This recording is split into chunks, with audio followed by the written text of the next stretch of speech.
Hello again, ladies and gentlemen. This is James Steiner, and welcome to NLI Hate Story. I've got about 10-15 minutes before I need to head off to work, so I'm just going to do this really quickly. I'm just going to read one. I know it's been a long time.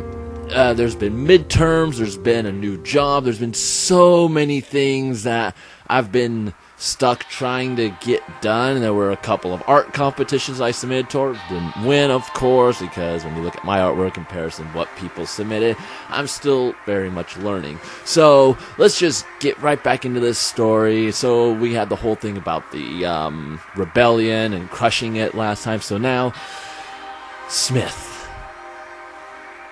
Counselor Mute has once again tried my patience by requesting a meeting with me and Counselor Yang at a very specific time and location, then showing up late.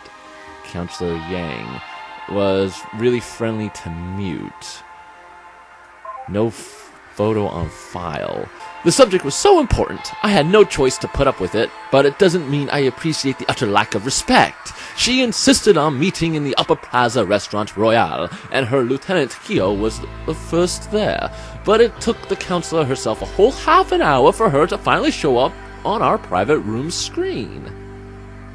Hio Seo-young was Chief Security Officer, Mute's closest lieutenant. She was married to Professor Kim. Okay. At least they have that, otherwise I would have no idea who these people are.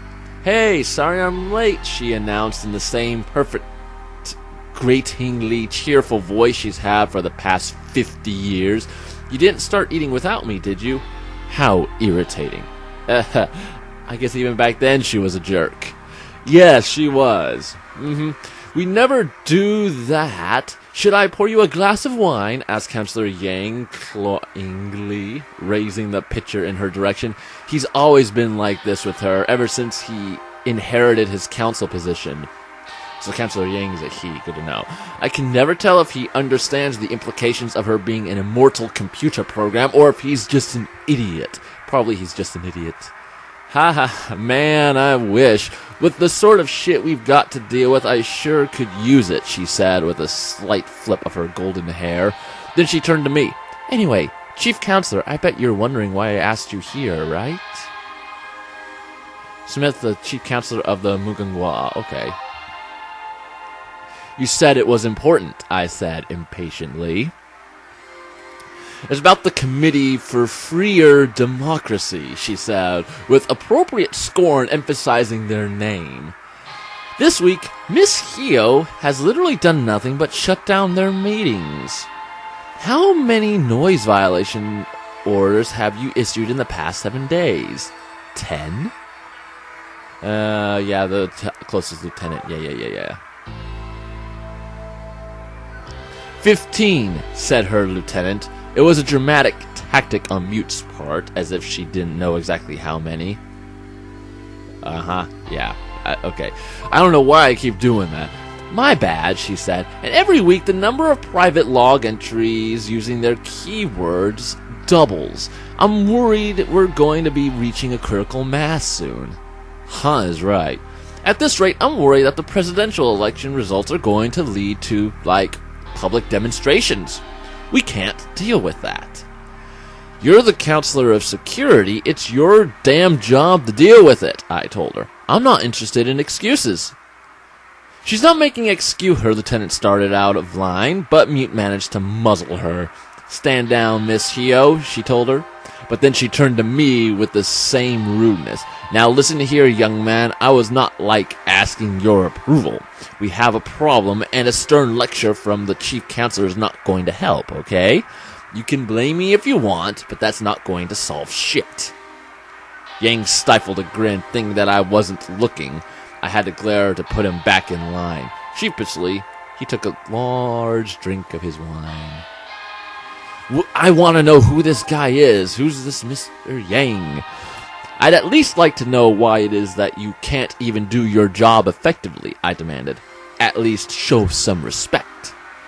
Okay, sure. You got it, sir, she said sarcastically, an impossible expression on her face. But I think, sir, you misunderstand what my job is. My job isn't to stop public demonstrations. My job is to make sure public demonstrations don't happen in the first place. Like, do you have any idea what happened the last time we had public demonstrations? She was sarcastic to men? Mute? Wow. Yeah, wow. She paused. She expected me to actually answer her question, prepared to pounce the moment I got even the slightest detail wrong. I tried to recall, but she said something before I had a chance to say anything. No, of course you don't. It was like 4 centuries ago. They led to open, armed rebellion. We're talking about outright banditry, okay? This is not tenable, sir, she said with a high and mighty way. Do you have any idea what martial law is like? Because that's what it took to crush it last time. So, interrupted Ing, you're saying that carrying out your job needs our help. You got it, counselor, she said. Look, there's no need for hostilities, men. We've got a common problem here, and I think we can sort it out. And really, Chief Counselor, in my opinion, as Counselor of Security, and as the eldest person around by like a millennium, I think we can sort this out. But I wouldn't have asked you here if I didn't need your help. I sighed. She had a point. If I had to clean up what she couldn't, that's her job. What's your plan? You're not going to like it, she said, and I was sure I believed her. First, we let Park back in the presidential race. Who's Park? This is the first time we've read about this person. Click in the law file and I'll remind you about them. Let Park. Okay. That's what the agitators have been getting upset about, so it'd take the wind right out of their sails if we take away their main point of contention. That's madness! He's a radical, and he'd very likely be elected, I said. What's the worst that happens? We just veto the bastard down at every step. Wow. Wow. The president's powerless against the council in the end, Yang suggested. No good. I mean, you're right, but that'll just lead to more unrest, she said, shaking her head. What the hell do you propose then? Just let him dictate his crazy, radical, anti-noble policies? I demanded. Yeah, actually, I think that's our best shot. Hear me out, okay? You reign as chief counselor, and don't give me shit here. I know you've been meaning to for ages. Don't pretend like you'd be upset for that to happen. We put in someone new, younger, as the face of the council. Say it's part of our new direction. The president's going to call for reforms, and we're going to let him. And our new direction will be going along with them. I don't really get it. I think I get it. I think it's going to be sabotage by letting them do what they want and then somehow shoving it down their throat, bringing up all the problems, saying, look, the old way was better. So we just yield to the madness of democracy then? I said incredulously. She sounded absolutely insane. But of course, she had a plan, I'm pained to admit. No, that's crazy, of course not, she said, and then she grinned madly. We pretend to. We're going to be the democracy movement's worst friend. If the president proposes reforms, yeah, we'll nod along. We'll say we'll do it. Then we'll water it down. We'll stall. 'Cause, here's the thing. The people, they don't have specific demands. They're dumb. They're okay with compromises. All we have to do is make it look like they've won, and the movement loses all its momentum. Wow, that is good. That is like actual politics. And then, rebellion crushed, said her lieutenant, smashing her fist into her palm dramatically. Efficiently and subtly. You got it. Efficient and subtle. That's how we do it, said Mute. I wasn't sure at first what I thought of her plan. It's insane for sure. It's incredibly bold. But the more I thought about it over dinner, I thought, maybe that's what we need.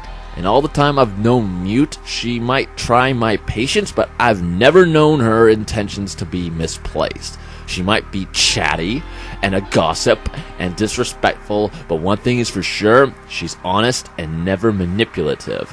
I think there's a reason why she came to my face and asked me this when she could have just gone around me with the rest of the council.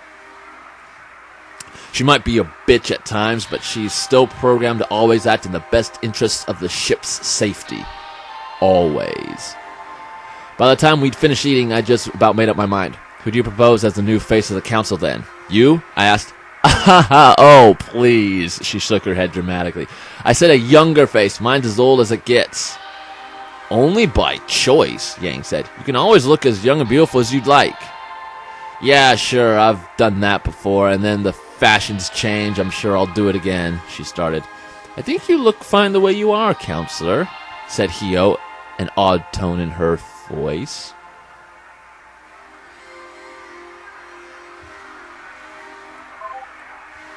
Huh.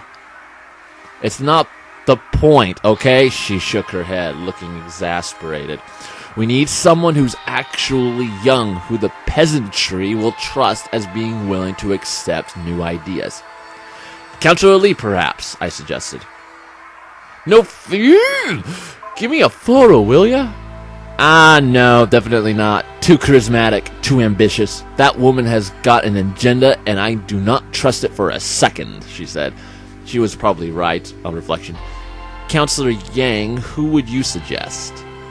He paused, then a flash of light seemed to go off behind his dim eyes. Wait. Ryu, as in Captain and Emperor Ryu?